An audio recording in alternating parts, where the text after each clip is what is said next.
Waves and oscillation के कुछ MCQs हम आज डिस्कस करेंगे। बेसिकली ये जो चैप्टर्स हैं सिलेबस में या बुक में, चैप्टर नंबर 7 और चैप्टर नंबर 8 में डिवाइडेड हैं ये दोनों कॉन्सेप्ट्स। ठीक है, और इस पर मैं एक शॉर्ट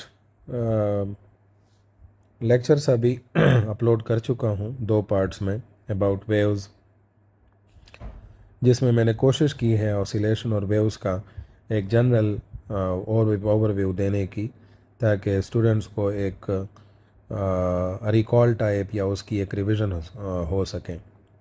दूसरा, जो अभी हम ये जो एमसीक्यूज़ की सीरीज़ शुरू कर रहे हैं, इससे पहले भी 1-2 चैप्टर्स की मैंने की थी, लेकिन अब इसके पीछे बेसिक जो वजह है वो है because the test is too much close. कुछ दिन है तो उसमें मैं चाहता हूँ कि स्टूडेंट्स की ज़्यादा से ज़्यादा एमसीक्यूज़ के साथ अवेयरनेस हो जाए, ताकि उनको एग्ज़ाम अटैम्प्ट करने में, टेस्ट अटैम्प्ट करने में प्रॉब्लम्स रिड्यूस की जा सकें। सो स्टार्ट करते हैं हम अपने पहले क्वेश्चन से, जिसमें यहाँ पर मेंशन किया गया है that by increasing the mass of simple pendulum it's period, options में आपके पास इंक्रीजेज, डिक्रीजेज, बिकम्स ज़ीरो और रिमेन्स कांस्टेंट। अब इसमें आप देख सकते हैं कि मैं थोड़ा सा आपकी आसानी के लिए इस क्वेश्चन को यहाँ पर इसका जवाब लिखता हूँ कि चूँकि यहाँ पर इसके पीरियड की बात हो रही है, ठीक है, तो सिंपल पेंडुलम का जो टाइम पीरियड की इक्वेशन है उसमें आप देख सकते हैं there is no value of mass. ठीक है, कोई भी मास यहाँ पर as a physical entity available नहीं है। सो टाइम पीरियड मास पे डिपेंड नहीं करता। ठीक है, सो जब ये डिपेंड नहीं करता so that will remain same, ये इससे कोई फ़र्क नहीं पड़ेगा। दूसरा क्वेश्चन है if length of simple pendulum is doubled then its period increases. इसमें आप देखें लेंथ पे बात की गई है कि लेंथ को हम क्या कर दें, डबल कर दें, और बात सिंपल पेंडुलम की गई है और उसके पीरियड के बारे में पूछा गया है कि अगर पीरियड इंक्रीज़ होगा तो ज़ाहिर है यहाँ पर से ये नहीं पूछा जा रहा कि क्या इंक्रीज़ हुआ है या नहीं हुआ। नहीं, वो उन्होंने पहले से ही क्वेश्चन में कह दिया है कि ये इंक्रीज़ हो रहा है। अब हमने बताना है कि कितना इंक्रीज़ हो रहा है। तो इसमें इक्वेशन हमारे पास अवेलेबल हैं। अगर हम नया टाइम पीरियड मालूम करते हैं so t is equal to 2πL'/g। इसमें आप वैल्यूज़ लगा सकते हैं। 2π डबल कर दें, ये जो 2 आपका यहाँ पर लगा हुआ है स्क्वायर रूट के अंदर, इसको हम निकाल लें। सो ये बन जाएगा t' is equal to 2π, 2 square root अलहदा से, L/g अलहदा से, t' आ जाएगा ये, इसको बिल्कुल लेफ़्ट मोस्ट लिख दें। ठीक है, और फिर उसके बाद बाकी वैल्यूज़ लिख लें। 2πL/g, ये वाली टर्म जो है ये ऑलरेडी t यहाँ पर अवेलेबल है। सो टाइम पीरियड हमारे पास हो जाएगा 2 इंटू ओरिजिनल टाइम। ठीक है, तो ओरिजिनल टाइम हमारे पास t है, इसकी वैल्यू जो है 2 के स्क्वायर रूट की वो बनती है 1.41। So the new period is 1.41 times the older period. ठीक है, तो यहाँ पर आपके पास जो करेक्ट ऑप्शन होगा it will B option number D. Next question जो हमारे पास यहाँ पर है क्वेश्चन नंबर 3, उसमें आप देखें a quantity which indicates the state and direction of a vibrating body is known as। तो इसमें 2 चीज़ें हैं, एक है स्टेट और दूसरी है डायरेक्शन। ठीक है, मतलब ये जो दोनों एंटिटीज़ आपको इंफॉर्मेशन मिलती है वो फ्रीक्वेंसी से नहीं मिलती, बिकॉज़ फ्रीक्वेंसी जो है वो सिर्फ़ और सिर्फ ये बताती है कि नंबर ऑफ़ वेव्स पर सेकंड कितने हैं। टाइम पीरियड ये बताती है कि या नंबर ऑफ वेव्स या नंबर ऑफ ऑसिलेशंस, ठीक है। टाइम पीरियड है टाइम फॉर वन वाइब्रेशन, ठीक है। एम्पलीट्यूड जो है ये इस तरह, अगर मिसाल के तौर पर हम एक हार्मोनिक ऑसिलेटर को लेते हैं जिसमें ये इसकी एक्सट्रीम पोजीशंस हैं और ये मीन पोजीशन है, लेट्स से ए, और ये बी इसकी एक एक्सट्रीम है, सी दूसरी है। तो ए से लेकर ये बी तक जो जो डिस्प्लेसमेंट है इसको हम क्या कहते हैं, एम्पलीट्यूड। इससे कोई इन्फॉर्मेशन नहीं मिलती। फेज़ जो है ये वाहिद एक यहाँ पर आपके पास ऑप्शन है जो आपको स्टेट और डायरेक्शन की इंफॉर्मेशन देता है। लेट्स से मैं एक इक्वेशन लिखता हूँ, x is equal to x naught cos omega t plus phi. इसमें ये फाई जो है ये फेज़ है। इस फाई की वैल्यू अगर आपके पास 0 है, 90 है, तो ये बेसिकली इन पॉइंट्स के बारे में आपको बताएगा कि क्या ये मीन पॉइंट पर है, ये पॉजिटिव एक्सट्रीम पर है, या नेगेटिव एक्सट्रीम पर है, ठीक है। तो ये फाई जो है ये आपको यहाँ पर इंफॉर्मेशन देता है which is phase about the state and direction. Question number 4 अगर आप देखें तो इसमें हमारे पास क्वेश्चन है that if amplitude of a simple pendulum is increased by 4 times the time period will be. So यहाँ अगेन अगर आप टाइम पीरियड के वैल्यू को देखें, और ज़ाहिर है जो हमारे पास स्पेशल केस है टाइम पीरियड का जो सिंपल पेंडुलम का है, तो उसमें आप देखें it is independent of amplitude, ठीक है। सो एम्पलीट्यूड से इस पे कुछ फ़र्क नहीं पड़ेगा और ये रहेगा सेम। यहाँ इन क्वेश्चंस में आपको ये भी पता चले कि अगर इस इक्वेशन से रिलेटेड लेंथ का, जिस तरह हमने पिछला क्वेश्चन कर लिया, जी की वैल्यू लेट से हमने क्या कर दी, कोई टाइम पीरियड ले रहे हैं और वो अर्थ के बजाय वो एक्सपेरिमेंट मून पे हो रहा है, तो मून पर जी की वैल्यू कम है, तो ऑटोमेटिकली टाइम पीरियड जो है वो क्या हो जाएगा, एक्सपेंड हो जाएगा। मतलब एक्सपेंड का मतलब ज़्यादा टाइम लेगा एक वाइब्रेशन को कंप्लीट होने में। अगला हमारे पास जो क्वेश्चन है क्वेश्चन नंबर 5, उसमें आप स्टेटमेंट देखें that a simple pendulum is completing 20 vibrations in 0.5 seconds, its frequency is.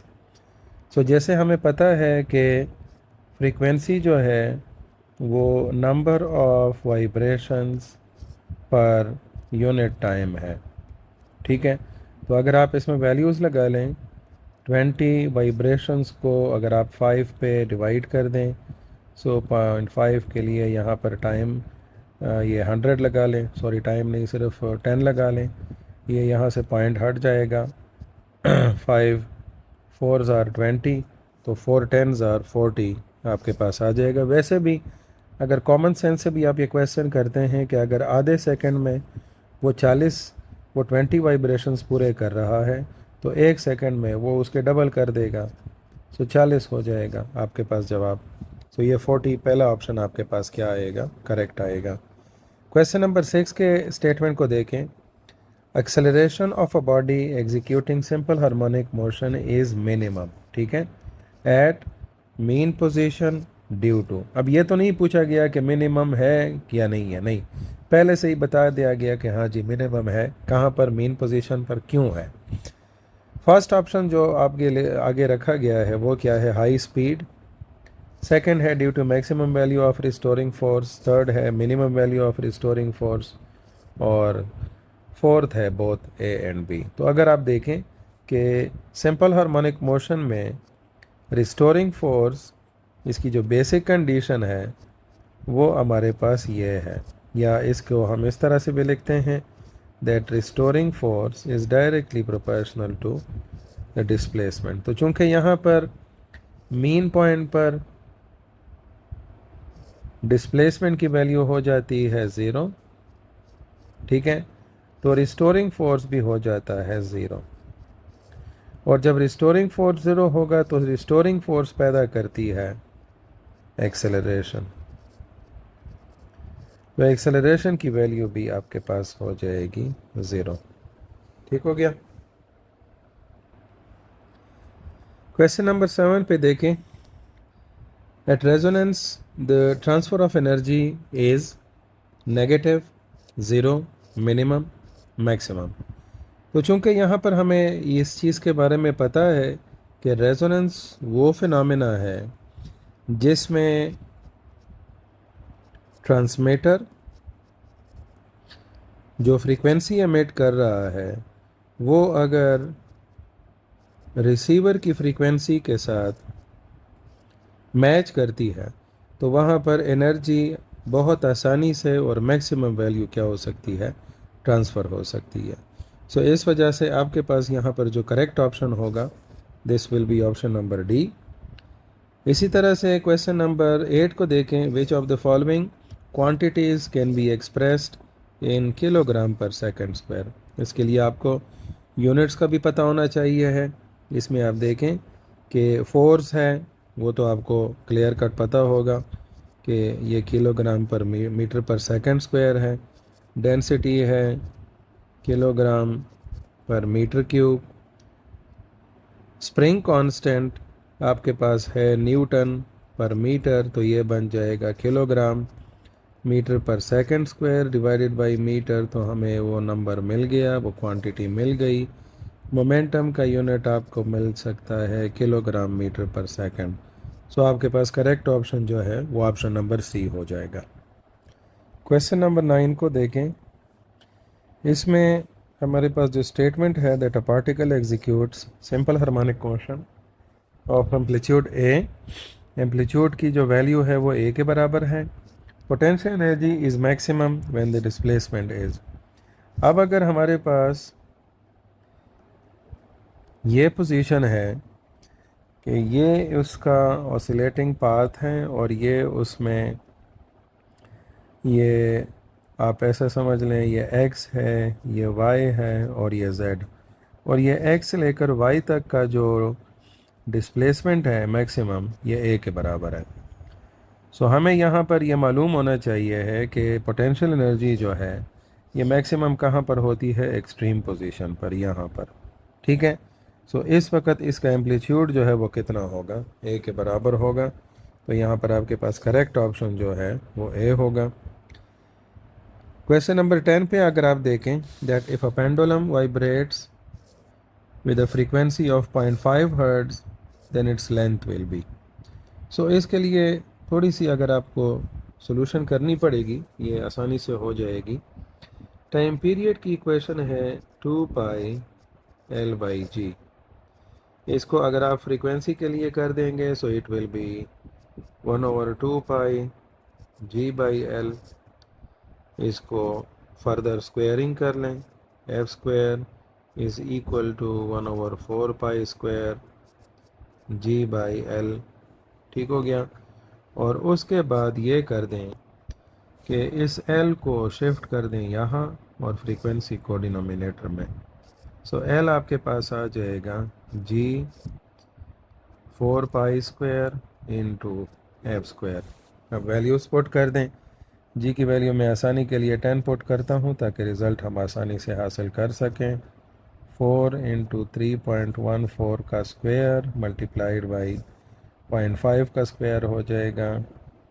0.25 का पॉइंट हटा दें, इसकी जगह 100 लगा दें। 25 4 ज़ार 100, 4 कैंसिल हो जाएगा और ये 3 का स्क्वायर 9 के बराबर हो जाएगा जो कि इसके साथ कैंसिल हो सकता है।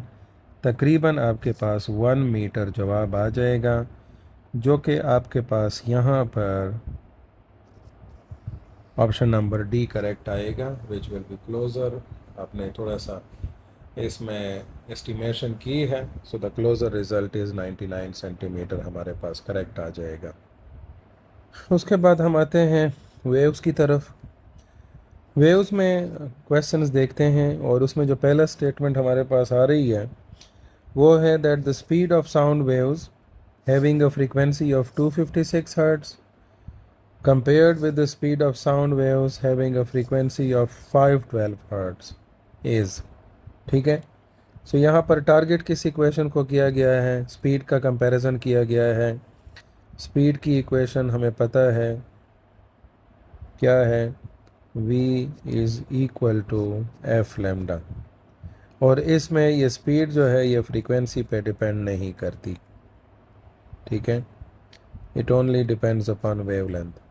तो अगर आप किसी की फ्रीक्वेंसी ज़्यादा हो जाएगी, जैसे कि 512 हर्ट्ज़ है, तो उसकी वेवलेंथ रिड्यूस हो जाएगी, तो स्पीड विल रिमेन सेम, ठीक है। सो लेमडा पे डिपेंड करता है और फ्रीक्वेंसी पे नहीं करता। सो आपके पास जो करेक्ट ऑप्शन आएगा this will be the option number D. चलते हैं दूसरे क्वेश्चन की तरफ। With a propagation of a longitudinal wave through a material medium, quantities transferred in the direction of propagation are, so ये पॉइंट ज़रूरी है समझना। कौन कौन सी क्वांटिटीज़ हैं, एनर्जी, मोमेंटम एंड मास।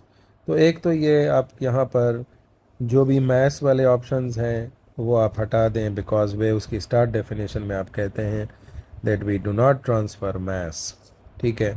तो ये वाले ऑप्शंस तो हट गए, ए और बी। अब बात बच गई सी और डी की। तो डी में सिर्फ एनर्जी लिखा हुआ है और सी में एनर्जी के साथ मोमेंटम भी है, ठीक है। सो हम इससे ये दायरा हटा लेंगे ताकि यहाँ पर कंफ्यूजन ना पैदा हो। सो एनर्जी के साथ साथ मोमेंटम भी ट्रांसफ़र होता है पार्टिकल टू पार्टिकल। तो आपके पास करेक्ट ऑप्शन जो है वो ऑप्शन नंबर सी आ जाएगा। अगला क्वेश्चन जो हमारे पास है क्वेश्चन नंबर 3, उसमें आप देखें that when a wave goes from one medium to another medium, क्या चेंज होता है। There is a change in velocity, frequency, wavelength, both A and C. इसमें भी अगर आप देखें जो एड्रेस की गई है इक्वेशन वो है v is equal to F lambda. So चूँकि वेवलेंथ में चेंज आता है तो उसकी वजह से स्पीड में, वेलोसिटी में भी चेंज आ जाता है। सो आपके पास करेक्ट ऑप्शन जो है ये डी आएगा, both A and C. Okay, so अगले क्वेश्चन की तरफ हम जाते हैं। Question number 4, how does the speed of sound in air depend on the atmospheric pressure P, ठीक है। सो बेसिकली यहाँ पर हमें रिक्वायरमेंट है कि पी पे किस तरह से स्पीड जो है वो डिपेंड करती है। सो अगर आप स्पीड ऑफ साउंड की इक्वेशन को देखें जो लेप्लेस की तरफ से हमारे पास करेक्ट होकर आई थी, इसमें ये पी जो है न्यूमरेटर में ये प्रेशर है, ये गैमा न्यूमरेटर में, और ये जो रो है ये हमारे पास क्या है, डेंसिटी ऑफ एयर। सो इधर तो ऐसा लगता है कि स्पीड जो है वो प्रेशर पे डिपेंड करती है डायरेक्टली, बिकॉज स्क्वायर रूट में भी है और न्यूमरेटर में भी है। लेकिन आप जब क्या करते हैं, प्रेशर को इंक्रीज करते हैं, so according to Boyle's law volume जो है वो डिक्रीज करता है, और वॉल्यूम का डिक्रीज जो है वो डेंसिटी में इंक्रीज ले आता है, क्योंकि डेंसिटी जो है वो मैस पर यूनिट वॉल्यूम है। सो वॉल्यूम का डिक्रीज डेंसिटी को इंक्रीज कर देगा, तो न्यूमरेटर का जो इंक्रीज है ये डिनोमिनेटर को भी इंक्रीज कर देगा, ठीक है, लीनियरली। और इस वजह से आपके पास ये इफ़ेक्ट जो है वो नलीफाई हो जाएगा। सो हमारे पास यहाँ पर जो करेक्ट ऑप्शन आएगा that will be the final one, that v is directly proportional to the zero power of pressure, ठीक है, क्योंकि ज़ाहिर है ज़ीरो पावर ऑफ प्रेशर से फिर आगे इसका 1 जवाब आता है, बिकॉज़ ये अगर किसी वेरिएबल पर कोई दूसरा वेरिएबल डिपेंड नहीं कर रहा, तो उस केस में आप अगर p की वैल्यू या उस वेरिएबल के पावर की वैल्यू 0 लग दें, सो इट मीन्स कि v is independent of pressure. So आपके पास डी ऑप्शन करेक्ट हो जाएगा। Next we move towards question number 5, when sound waves enter from air into water, so दो मीडियम यहाँ पर बताए हुए हैं। Then frequency increases, speed decreases, wavelength increases, all of them. ठीक है, तो यहाँ पर आपको ये पता होना चाहिए है कि एयर गैस है और वाटर लिक्विड है, और डेंसिटी जो है लिक्विड्स की वो गैसेस के मुकाबले में ज़्यादा है। ठीक है, और जहाँ तक स्पीड की इक्वेशन हमें बार बार हम देख रहे हैं, v is equal to gamma p by rho. So v inversely depends upon density. So density जैसे ही लिक्विड की ज़्यादा होगी, ठीक है, तो उसमें स्पीड की वैल्यू जो है वो वैसे तो आपको नज़र आएगी कि कम हो रही है। ठीक है, क्योंकि ज़ाहिर है इधर इन्वर्स प्रोपोर्शनैलिटी है। लेकिन जो इससे पहले हम टॉपिक्स में ये बात पढ़ चुके हैं कि स्पीड ऑफ साउंड जो है गैस सॉलिड्स के लिए, गैस लिक्विड्स के मुकाबले में, और लिक्विड्स के लिए गैसेस के मुकाबले में ज़्यादा है। तो वो किस वजह से है? वो बेसिक वजह सिर्फ और सिर्फ डेंसिटी नहीं है बल्कि वो बेसिकली जो इसके बेसिक पैरामीटर की तरफ अगर हम जाते हैं, ई बाई रो, ठीक है, सो उसमें इलास्टिसिटी को भी देखा जाता है और डेंसिटी को भी देखा जाता है। तो इधर तो जो स्टूडेंट इस स्टेटमेंट को रीड करेगा सो ऑब्वियसली वो वाटर का डेंसिटी के बारे में सोचेगा कि उसकी डेंसिटी गैसेस के डेंसिटी के मुकाबले में ज़्यादा है। विला स्पीड और डेंसिटी एक दूसरे के इन्वर्सली प्रोपोर्शनल है, तो स्ट्रेट फॉरवर्ड वो स्पीड के डिक्रीज़ पर आ जाएगा। ठीक है, लेकिन ये ऑप्शन आपके पास करेक्ट नहीं है। वजह क्या है? क्योंकि जो लिक्विड्स की इलास्टिसिटी है वो गैसेस के मुकाबले में काफ़ी ज़्यादा है। ठीक है, सो ये जो इलास्टिक पैरामीटर है न्यूमरेटर में, ये उस डेंसिटी वाले इफेक्ट को क्या कर देता है, ओवरकम कर लेता है। So in that case we actually check the ratio of E by rho to of liquids is greater than the ratio of E by rho of gases. So मसला सारा का सारा यहाँ पर आ जाता है, और इस वजह से आपके पास स्पीड का डिक्रीज़ ख़त्म हो जाता है, स्पीड बढ़ेगी, लेकिन अब उसके लिए रिस्पॉन्सिबल चीज़ आ जाती है वेवलेंथ इंक्रीजेस। और उसकी वजह भी मैं आपको बता दूं कि v is equal to f lambda. So lambda directly affects the speed. So that's the reason कि आपके पास ये ऑप्शन C जो है वो करेक्ट होगा। अगला क्वेश्चन हमारे पास है question number 6। The speed of sound in air is vs if density of air is increased. ठीक है, डेंसिटी को इंक्रीज़ कर दें, कहाँ तक? डबल कर दें, ट्वाइस अपनी इनिशियल वैल्यू के, तो नई स्पीड क्या होगी? ठीक है, सो उसमें भी हमारे पास कोई नई चीज़ नहीं आ रही। ठीक है, वही पुरानी स्टेटमेंट है कि स्पीड जो है वो, अगर हम इसकी बेसिक इक्वेशन भी लिखते हैं लॉन्गिट्यूडनल वे उसकी, तो उसमें आप देखें ई बाई रो में डेंसिटी के साथ स्पीड इन्वर्सली रिलेटेड है।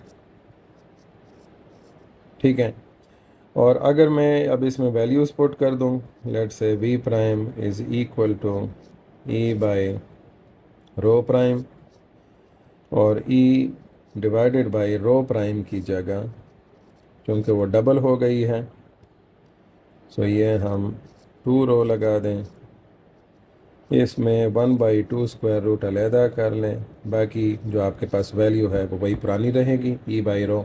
ई by rho is simple V, so v prime will be equal to 1/2 square root into v। ठीक है, सो चूँकि हमने यहाँ पर जो स्टार्टिंग वैल्यू ली थी वो vs ली थी, और जो नई वैल्यू है ये भी vs है। ठीक है, सो ये हमारे पास जो नई वैल्यू बनेगी that will be vs divided by 2 square root, और ये आपके पास ऑप्शन नंबर सी जो है वो क्या हो जाएगा? करेक्ट हो जाएगा। So that can be simply solve using this simple 2-3 steps. Question number 7 में स्टेटमेंट थोड़ी लंबी है, लेकिन आपने थोड़ा सा गौर से इसको देखना है। और इसी तरह के क्वेश्चन जो हैं वो फिर हमें कंफ्यूज कर देते हैं, थोड़ी सी स्टेटमेंट उनकी लंबी होती है। An ultrasonic scanner is used in a hospital to detect tumour in tissue. The working frequency of the scanner is 4.2 milli megahertz. ठीक है, अब ये सबसे पहला डाटा हमारे पास हमारा आ गया। तो इसमें अगर जो हम जो फर्दर स्टेटमेंट है उसके मुताबिक the velocity of sound in tissue is 2.1 kilometre पर सेकंड। जो हमारे पास जिस टिश्यू की इन्वेस्टिगेशन हो रही है वहाँ पर स्पीड इतनी है। The wavelength of the tissue in the nearest to. तो ये आपको 4 ऑप्शंस दिए हुए हैं। ठीक है, अब इसमें स्टेटमेंट में सिर्फ और सिर्फ इस डेटा ने या इस बड़े डिस्क्रिप्शन ने सिर्फ और सिर्फ आपको एक्चुअल जो पॉइंट है उससे दूर करने की कोशिश की जाती है, ताकि आप उसकी तरफ मतलब एक लंबे स्टेटमेंट को देख लें। अदरवाइज सिंपल सी सिचुएशन है, लैम्डा की वैल्यू आपको मालूम करनी है, फ्रीक्वेंसी और स्पीड की वैल्यू दी गई है। सो इसको रीअरेंज कर लें। v की वैल्यू आपके पास 2.1 इंटू 10⁻³ मीटर पर सेकंड है, किलो को कन्वर्ट कर दें। और फ्रीक्वेंसी जो है वो 4.2 इंटू 10⁻6 मेगा को 10⁻6 लिख लें। ये सिंपल सा रूल है, 2.11 और ये 2 से कट जाएगा। ये आपके पास आ जाएगा जवाब 1/2 से 0.5, और ये 10⁻6 जब ऊपर चला जाएगा सो 3 - 6 आपके पास आ जाएगा 10⁻³ और अगर आप इस फ्रैक्शन को डेसिमल पॉइंट को शिफ्ट करेंगे राइट पे, सो 5 इंटू 10⁻⁻4 आपके पास आ जाएगा जवाब। So that will be the result of wavelength, और ये आपके पास जो करेक्ट ऑप्शन है this is option number B. की तरफ आते हैं। इसमें स्टेटमेंट में अगर आप देखें, when a source of sound is in motion towards a stationary observer the effect observed is. अब ये ऑप्शंस में अगर आप देखें, सो ये तो बेसिकली जो क्वेश्चन है ये आपको यहाँ पर पता होगा कि this is about Doppler's effect. ठीक है, और ऑप्शंस जो यहाँ पर दिए हुए हैं, increase in velocity of sound, इस बात पर गौर करें only. Increase in frequency of sound only, decrease in the velocity of sound only, and increase in both the velocity and frequency of sound. तो इसमें अगर आप एक्चुअल टॉपिक में थोड़ा सा आपने सोचा हो तो उसमें आप देखते हैं कि जब सोर्स जो है वो ऑब्जर्वर की तरफ अप्रोच करता है, ठीक है,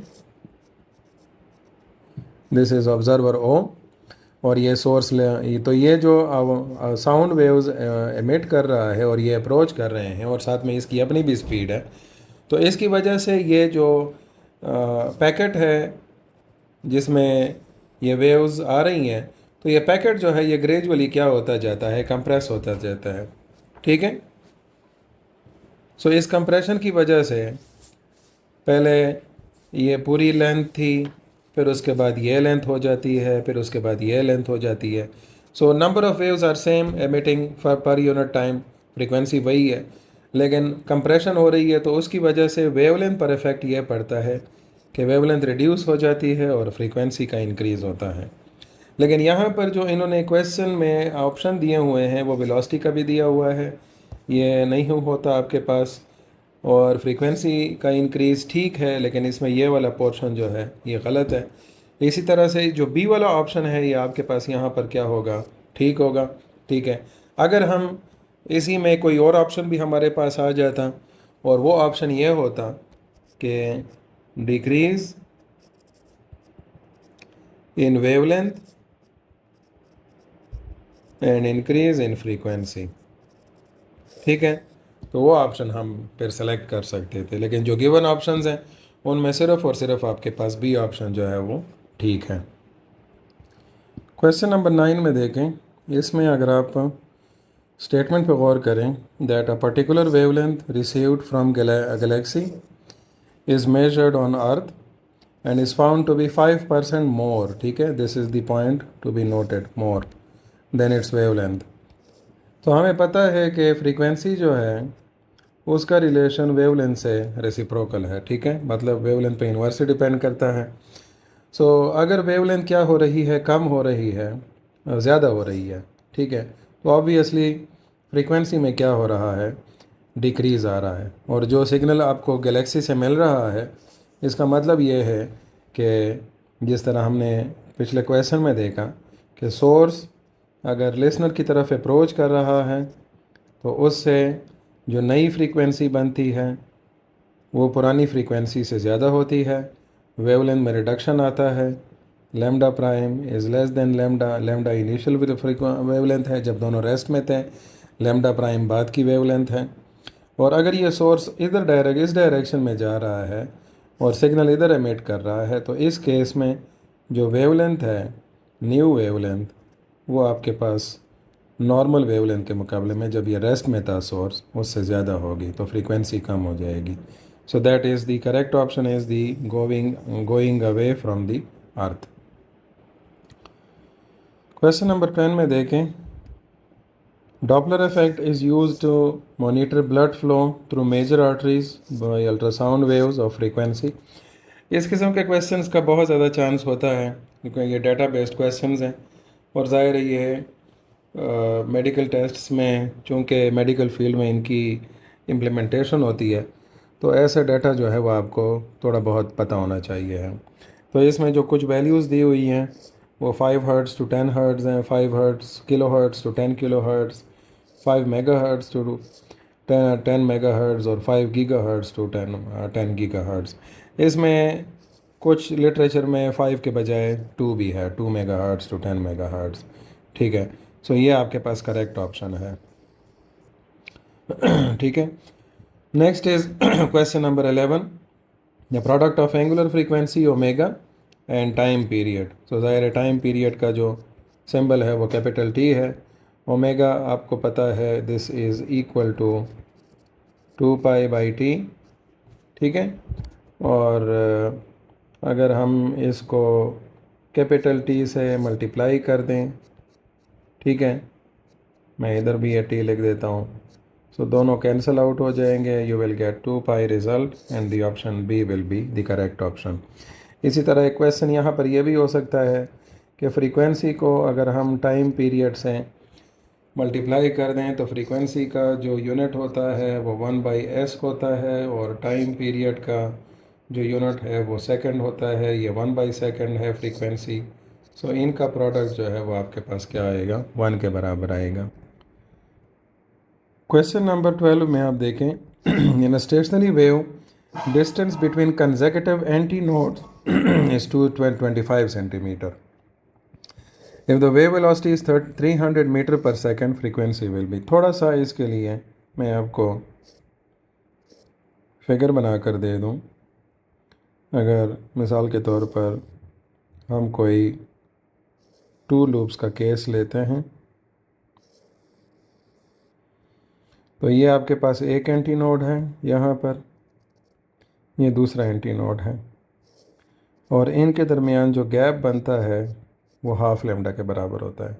इसी तरह अगर ये एंटी नोड है और ये नोड है तो नोड के दरमियान जो गैप बनता है वो λ/4 के बराबर है, हमें ये चीज़ दी गई है। So λ/2 equals how much, 25 centimetre. Lambda बन जाएगा 50 सेंटीमीटर, ठीक है, कन्वर्ट कर दें मीटर्स में, इट विल बी 0.5 मीटर्स, 100 पे डिवाइड कर दें। एंड देन फ्रीक्वेंसी के लिए आपको इक्वेशन लिखनी होगी ये 300 आपको स्पीड की वैल्यू दी गई है, लैम्डा की वैल्यू हो गई 0.5। आप इसको पॉइंट को ख़त्म करने के लिए इधर 10 लगा दें, 5 1s are 5, 5 2s are 10, 600 hertz आपके पास करेक्ट ऑप्शन आ जाएगा, ठीक है। सो ये एप्लीकेशन बेस्ड क्वेश्चन है, इजीली अटेम्प्ट हो सकता है, थोड़ा सा आपने इस पे वर्कआउट करना है। यहाँ पर हमारे पास जो 13 नंबर क्वेश्चन है उसमें एक्सक्यूज़ मी, आप देख सकते हैं कि length of the string is 1 metre और उसमें जो टेंशन की वैल्यू है, the tension it is 40 newton and the mass of string is 0.1 kilogram. Speed of transverse waves on string will be, तो यहाँ पर आपके पास जो इक्वेशन यूज़ होने वाली है, ठीक है, वो v is equal to T into l by m है। ठीक है, इसमें अगर आप वैल्यूज़ लगा दें, t की वैल्यू आप 40 न्यूटन लगा लें, ठीक है, l की वैल्यू आपके पास 1 मीटर है और 0.1 किलोग्राम। सो ये आपके पास आ जाएगा 0.1 की वजह से आ जाएगा इधर 10, ये ख़त्म हो जाएगा 400 और 400 का स्क्वायर रूट आपके पास 20 आएगा। सो करेक्ट ऑप्शन आपके पास आ जाएगा इसमें। यहाँ पर हम इसको बिल्कुल इसको हटा देते हैं, this is not 120, it is 20 metre per second. तो करेक्ट ऑप्शन आपके पास यहाँ पर सी होगा। सो इस क्वेश्चन में अगर आप देखें क्वेश्चन नंबर 14 में, number of nodes on a stationary waves on a stretch string are 10। ठीक है, तो नंबर ऑफ नोड्स आपके पास 10 है। Number of loops will be, तो इसमें आपको एक मैं सिंपल फार्मूला बता दूं कि अगर आप स्टैंडिंग वेव्स बना रहे हैं किसी भी स्ट्रेच स्ट्रिंग पर, तो उसमें अगर आप देखें, ये मैं एक पैटर्न आपको बनाकर दे रहा हूँ जिसमें 3 लूप्स बन रहे हैं और आप देख सकते हैं N1, N2, N3, N4। ठीक है, इसी तरह एक दूसरा मैं पैटर्न आपको बना कर देता हूँ 3 लूप्स के बजाय 2 लूप्स का। तो इसमें अगर आप देखें, इसमें N1, N2, N3। सो आपका हमेशा यहाँ पर एक रेफरेंस होना चाहिए है सिंपल, कि जितने भी नंबर ऑफ़ नोड्स होंगे उससे एक नंबर आपको कम मिलेगा। जैसे कि यहाँ पर 3 नंबर ऑफ़ नोड्स हैं, आपको 1 लूप ये मिल रहा है, ये सेकंड लूप है। इस तरह से 1 1 1 ये 3 लूप्स हैं और 4 नोड्स हैं। तो सिंपल रूल हो गया कि आपके पास जो फ्रीक्वेंसी है तो 10 नोड्स के केस में आपको 9 लूप्स मिल रही हैं। ठीक है, सिंपल आपके पास ऑप्शन आ जाएगा और यहाँ पर इसकी करस्पॉन्डिंग फ्रीक्वेंसी की अगर आपके पास इंफॉर्मेशन हुई तो आप उसको इस तरह से भी उसका जवाब लिख सकते हैं। अगर कोई डाटा आपसे मांगा गया है, so it will be 9f1 where f1 is the fundamental frequency. इसी तरह यहाँ पर ये जो स्टैंडिंग वेव्स के क्वेश्चंस हैं, इसमें यह आपको दिया जा सकता है कि कंसेक्टिव एंटी नोड्स के दरमियान जो फासला है, लेंथ, वो आपको अगर दी जाती है तो आपसे मुख्तलिफ़ किस्म के डाटा की इन्वेस्टिगेशन की जा सकती है। लेट से ये आपको मिसाल के तौर पर 2 मीटर दे दिया गया, सो ये वैल्यू है किसके बराबर, this is half of lambda. यहाँ से आपको लैम्डा की वैल्यू मालूम हो जाती है 4 मीटर। ठीक है, अब इस लैम्डा से आप क्या कर सकते हैं, पूरी जो स्ट्रिंग की लेंथ है वो भी मालूम कर सकते हैं। क्यों? क्योंकि पूरी स्ट्रिंग की लेंथ जो है वो यहाँ पर 3 लूप्स में डिवाइडेड है। सो L is 3 lambda by 2।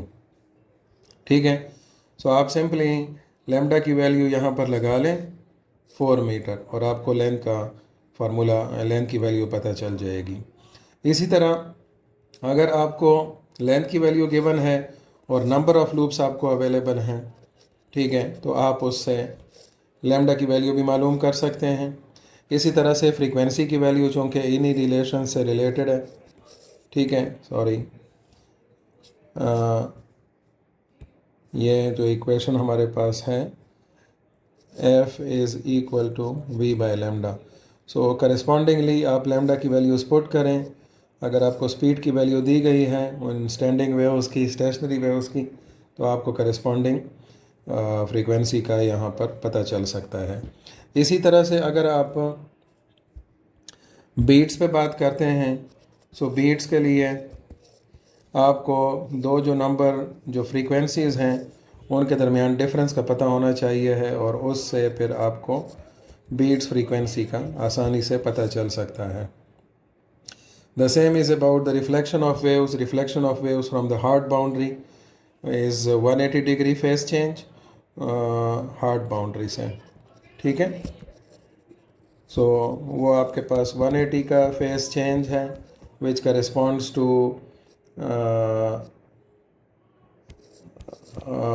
Lambda by 2, ठीक है, या 1 पाई, ठीक है। और अगर सॉफ्ट बाउंड्री से है सो वहाँ पर कोई भी फेस चेंज नहीं आता 0 डिग्री, ठीक है। सो उस केस में आपको ये पाई की वैल्यू जो है ये 0 रेडियन यहाँ पर मिल जाएगा। सो इस तरह से बहुत से ऐसे क्वेश्चंस अगर आपके सामने आते हैं, कुछ मैंने यहाँ पर कोशिश की है कि ऑसिलेशन के और वेव के जो ओवरऑल क्वेश्चंस का आइडिया है वो आपके सामने रख दूँ। अगर ऐसे कोई क्वेश्चन हो जो आपकी नज़र से गुजरे हों और उनकी थोड़ी बहुत आपको समझ ना आ रही हो तो आप फिर कमेंट सेक्शन में उसके बारे में डिस्कशन करके पूछ सकते हैं, फिर उस पर इंशाल्लाह जो प्रॉब्लम्स हुई तो वह हम सॉल्व कर लेंगे। Thank you.